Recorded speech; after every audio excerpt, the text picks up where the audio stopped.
Have you ever been afraid and not even known exactly why? Sometimes fear is loud, like a sudden crisis or a terrifying moment. But a lot of the time, fear is quiet. It lingers. It sits in the background of your mind, whispering things like, what if I mess this up? What if I lose everything? What if I'm not enough? And you smile. You keep going. But inside, you feel like you're barely holding it together. The truth is, fear is one of the most universal human experiences. We all deal with it. Even the strongest, most faithful people in the Bible did. Moses was afraid. Elijah, and this prophet who saw miracles, he ran and hid in a cave, terrified. Peter walked on water and still sank the moment fear crept in. And yet, over and over again, God meets people right in the middle of their fear. Not after they get it together, not after they've conquered it, but in the middle of the storm. One of the most amazing things about Scripture is that the most repeated command in the whole Bible isn't do better. It's not be perfect. It's do not be afraid. More than 300 times God says it. But here's something really important. He never just says, don't be afraid, like some empty motivational quote. He always follows it with a reason.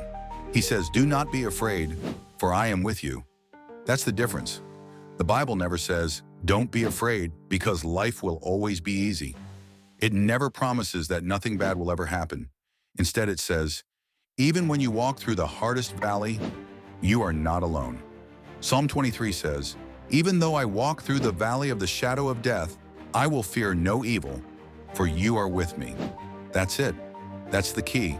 It's not about the absence of fear. It's about the presence of God. Isaiah 41:10. God says, fear not, for I am with you. Do not be dismayed, for I am your God. I will strengthen you and help you. 2 Timothy 1:7 says, God has not given us a spirit of fear, but of power and love and a sound mind. Fear tells us we're alone, that it's all on us, that we have to fix everything, figure it out, carry the weight of the world. But God gently reminds us, you're not alone. He's not asking you to pretend you're fearless. He's just asking you to trust that He is bigger than what you're afraid of. Sometimes we think faith means never feeling fear, but that's not it at all.